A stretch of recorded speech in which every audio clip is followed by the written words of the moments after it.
Olá, bom dia, o Sergipe Rural está no ar. Confira os destaques desta edição. De olho na preservação do meio ambiente, Cooperativa de Reciclagem de Itabaianinha conquista licença ambiental de funcionamento, além de gerar renda e desenvolvimento social aos cooperados.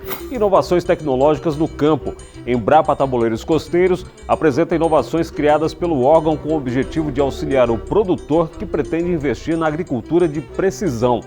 Iniciativa pioneira. Governo do Estado, através do ITPS, implanta programa de análise de resíduos de agrotóxicos nos alimentos consumidos pela população. E ainda, nossos repórteres foram conhecer no município de Lagarto o biólogo que é referência no estado no cultivo de cactos exóticos. Essas são as nossas manchetes, então fique com a gente porque o Sergipe Rural já está no ar.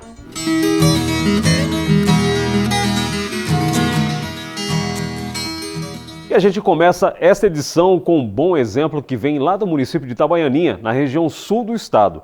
É que uma cooperativa de reciclagem tem se destacado na geração de emprego e renda e ainda de olho na preservação do meio ambiente.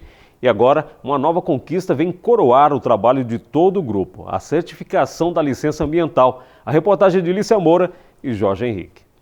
Lixo e a destinação correta. Essa tem sido uma discussão constante nos últimos tempos.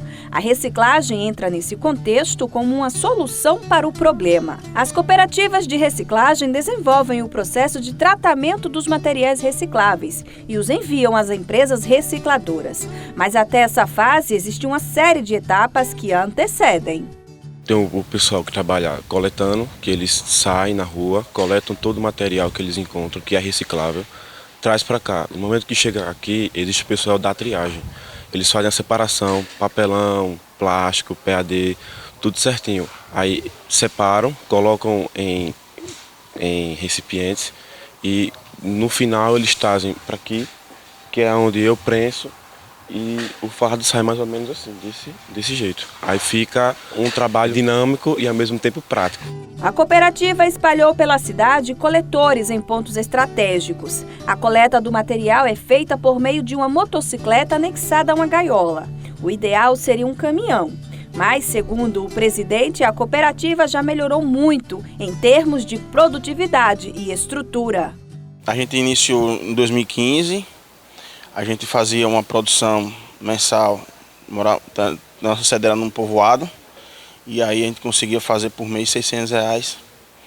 Depois de um período a gente conseguiu uma parceria com o Movimento Nacional e o Sebrae, que nos proporcionou um investimento para que a gente mudasse de local, e com a parceria com o município e com o CESUL, que é o Consórcio Sul e Centro-Sul, a gente conseguiu também fazer a questão da contabilidade e um aparato técnico do consórcio. E aí hoje a gente conseguiu pagar esse aluguel, né?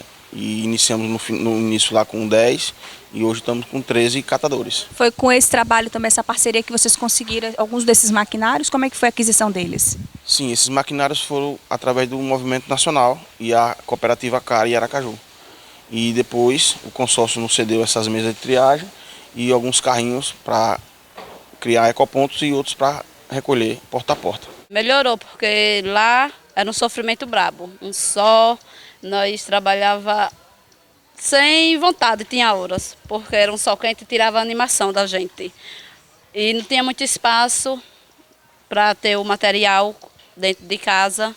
E aqui nós estamos de boa aqui. Tem cobertura, o dinheiro rendeu mais por causa da prensa, que antigamente nós não tinha a prensa, não tinha o distribuidor de papel, não tinha serra, não tinha nada.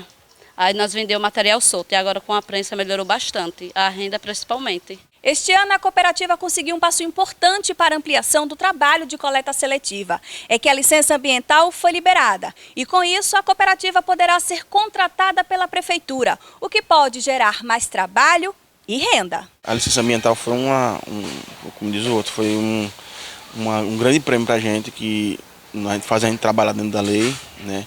A parceria com o município vai aumentar, porque a gente pode agora fazer a coleta porta a porta, né? Ter um contrato junto à prefeitura para que possamos estar aumentando a questão de inclusão social, de mais catadores e também ofertar educação ambiental para toda a cidade, Itabaianinha.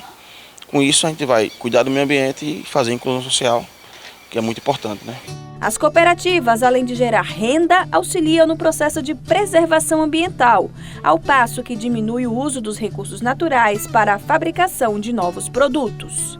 Em 2017 nós tivemos aí mais de 30 toneladas que saíram do município para a cooperativa. Em 2018 batemos aí quase um recorde de 80 toneladas e uma previsão para agora 2019 atingir 150 toneladas. Então é um material que iria para o lixão. Sabemos da problemática aí da lei 12.205 de 2010 e para fazer com que essa lei ela seja cumprida, então nós temos esse trabalho de inclusão social, um trabalho voltado aos catadores e à Prefeitura Municipal de Itabaianinha, através da Secretaria do Meio Ambiente, dá esse apoio logístico, contábil, administrativo, para fazer com que essa cooperativa ande com as próprias pernas. O município, para poder contratar a cooperativa, exige diversos documentos, a licença ambiental é uma delas, né, um plano de trabalho da cooperativa, que a gente está finalizando. Então, assim, finalizamos essa parte de contratação, vamos arrumar um caminhão e vamos conseguir atender a maior parte da cidade, com certeza.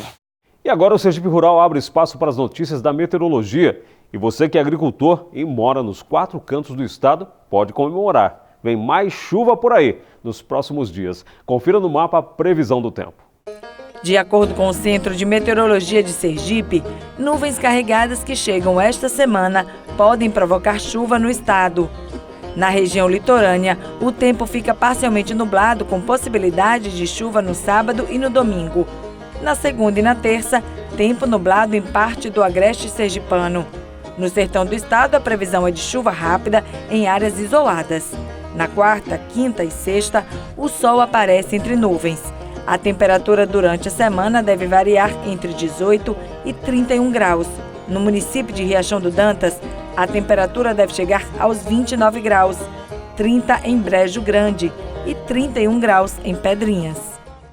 A seguir, nossos repórteres visitaram a sede da Embrapa Tabuleiros Costeiros para conhecer as novas tecnologias desenvolvidas pelo órgão destinadas ao homem do campo. E ainda, a gente traz os detalhes da implantação do Programa de Análise de Resíduos de Agrotóxicos desenvolvido pelo ITPS. E depois do intervalo, o Sergipe Rural volta já.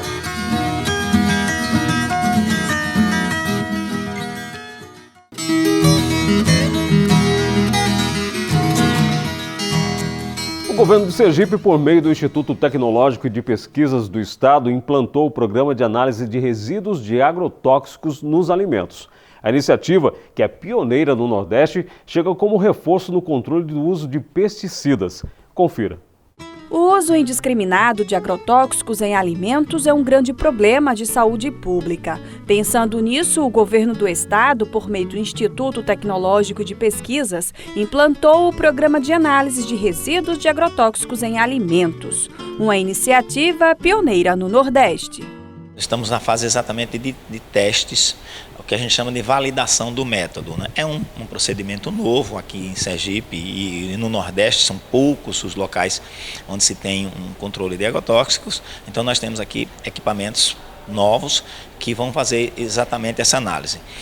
Num primeiro momento, nós foram selecionados 6 princípios ativos de agrotóxicos que são usados aqui em Sergipe. Esses princípios ativos foram definidos juntamente com a Indagro, que é o órgão que tem o controle, né, da parte da agricultura aqui em Sergipe.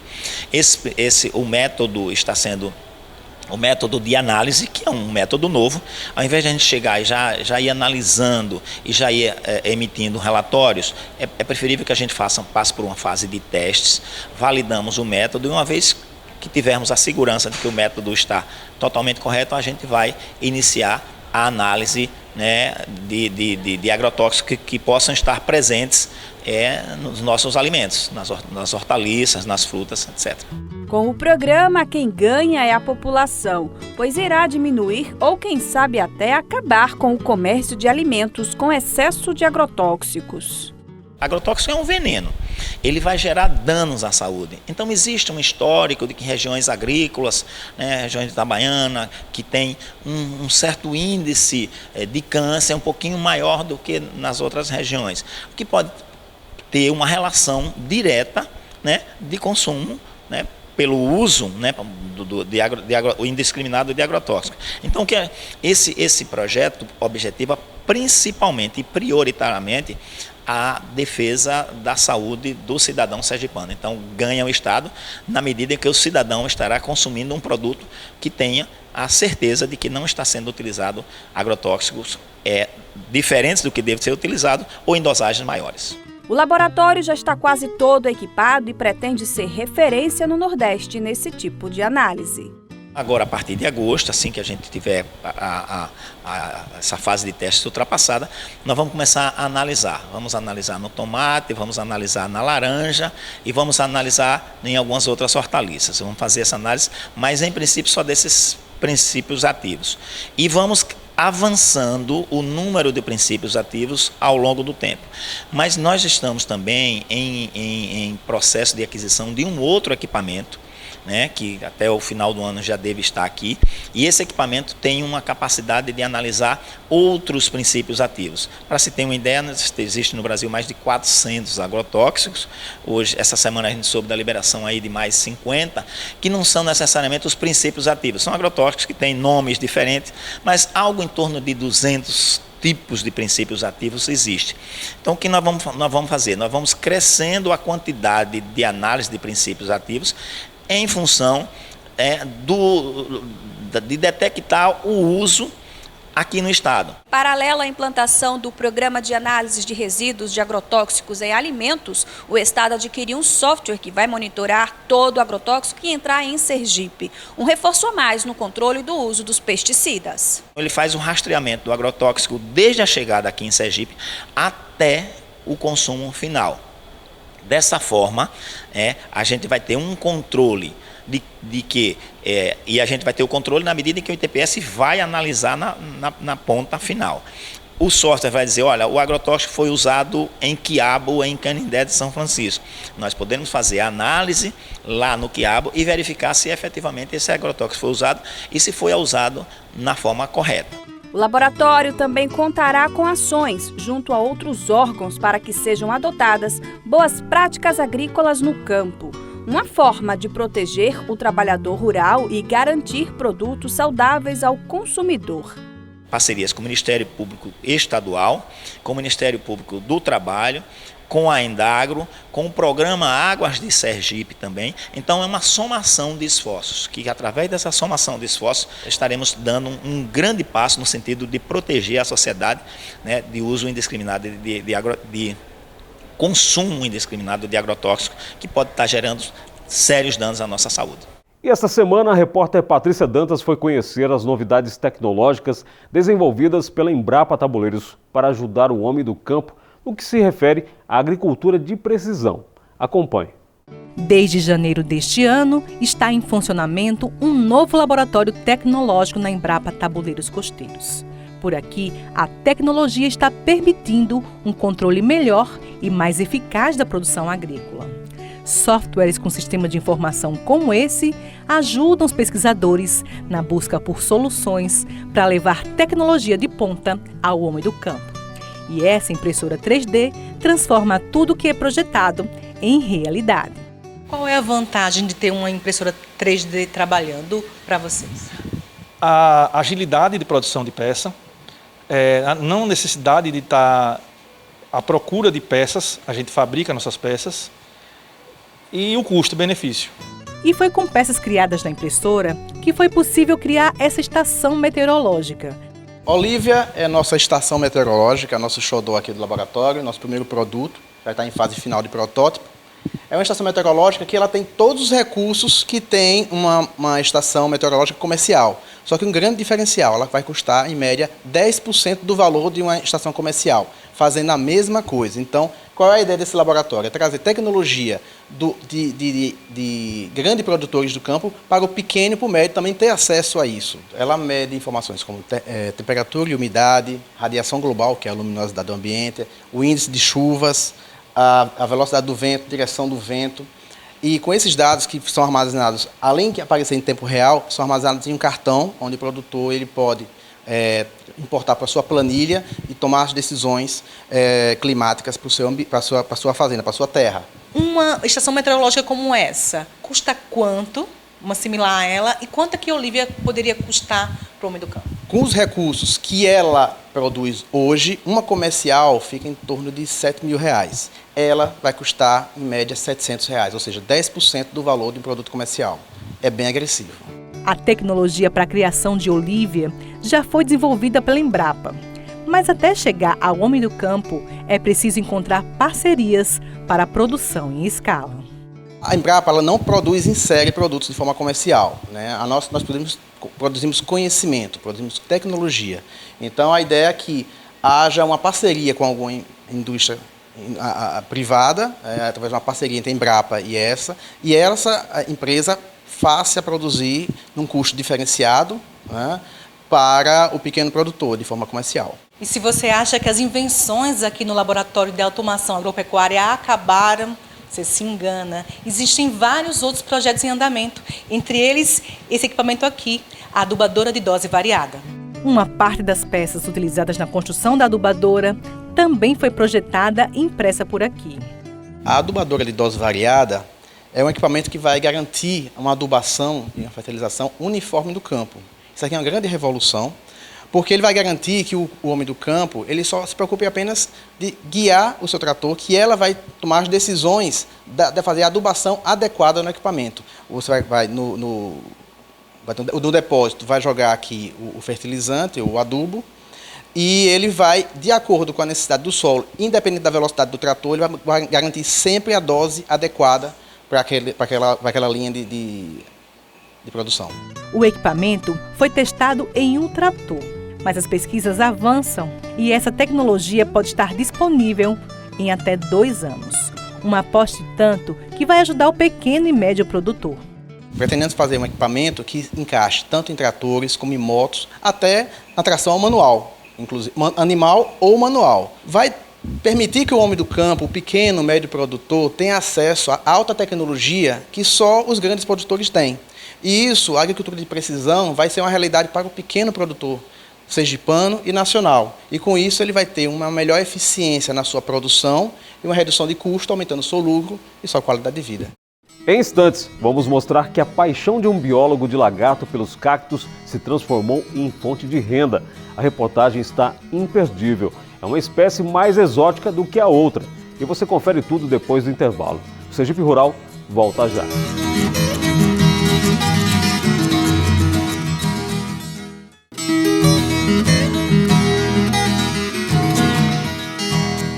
Estamos de volta e agora para contar que na região centro-sul do estado, um biólogo que mora em Lagarto viu no hobby de colecionar cactos uma forma de gerar renda. E ele apostou nas espécies exóticas. A reportagem é de Lícia Moura e Marcelo Lobo. Luciano é biólogo e amante de plantas. A paixão por cactos começou em 2003, quando ganhou da irmã seu primeiro cacto. Eu dei assim de coração, né? Mas não sabia que ia render tanto os frutos. E hoje eu vejo que, né, graças a Deus, ele está crescendo. De lá para cá, as plantas se multiplicaram. Ele se tornou um colecionador de espécies de cactos. Foi mais assim, é questão hobbyista.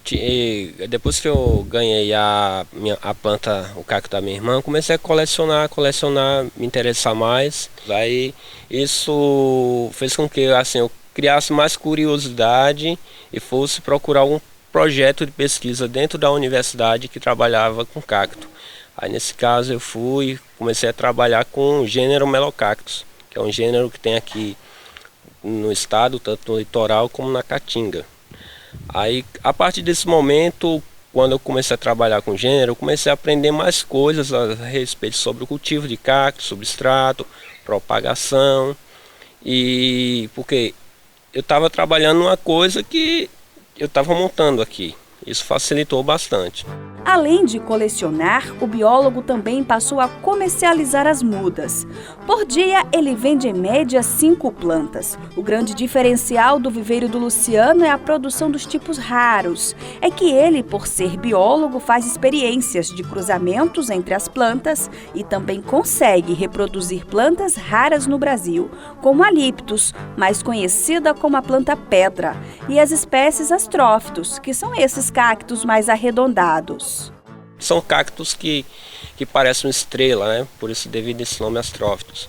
E eu faço cruzamentos, por quê? Porque o astrófito é um cacto mexicano que se adaptou bastante ao clima daqui do estado. E eles estão sempre com flores, as flores muito bonitas. E eu faço cruzamento entre espécies, tipo, uma espécie que produz uma flor com uma coloração avermelhada, e eu faço cruzamento com uma planta que tem uma flor amarela. Aí a próxima geração vai ter plantas com flores com uma tonalidade diferente das que tenho aqui. E isso acaba valendo para várias espécies e várias tonalidades de cores também. Atualmente ele possui mais de 100 espécies da planta. Além dos cactos tradicionais, há também os suculentos, que são esses com talo, raiz ou folhas engrossadas, característica causada pelo acúmulo de água nos tecidos. Os preços das mudas variam de R$10 a R$70. O valor se diferencia conforme a raridade da planta. A mais cara é esta aí, conhecida como flor tapete persa. Essa planta chegou assim no Brasil através de Olambra. Assim, Olambra é a cidade que mais produz plantas ornamentais na América Latina inteira, fica no interior de São Paulo. E tem muitos produtores lá que já cultivam, estufa, viverista que já trabalha com ela. E eu comprei alguns exemplares dela, porque é uma planta que eu acho extremamente linda, a flor dela parece assim, aquele tapete, assim, um tapete peça mesmo, aqueles bordados, tudo. E é uma flor que chama muita atenção por conta de ser bem exótica e bonita. Das plantas que você tem aqui, dos cactos, qual que é o seu xodó, aquela que você aposta mais? É o astrófito. Eu acho eles muito bonitos, assim. Tanto que eu estou investindo em mais variedades, mais espécies diferentes. A planta pedra também, o Liftus. Liftus é uma que eu estou tentando reproduzir através da polinização. Só que tem que esperar, às vezes tem que ter muita paciência com trabalhar com planta. E como todo bom empreendedor, a meta é sempre crescer. E aqui não é diferente. A princípio, o objetivo é aumentar a estrutura. Aqui a gente tem uma casa de farinha, antiga casa de farinha que não tá em uso. E a ideia é o quê? É ampliar o espaço, começar a produzir numa escala maior para fornecer para floriculturas, garden center aqui do estado. Plantas que normalmente não chegam aqui no estado e que existe uma procura bem alta. E o Sergipe Rural de hoje termina aqui, mas você pode ajudar na produção do próximo programa. É só enviar e-mail para sergiperural@prip.se.gov.br ou através do WhatsApp do programa. Anote o número 99894-6691. Obrigado por sua companhia e até o nosso próximo encontro.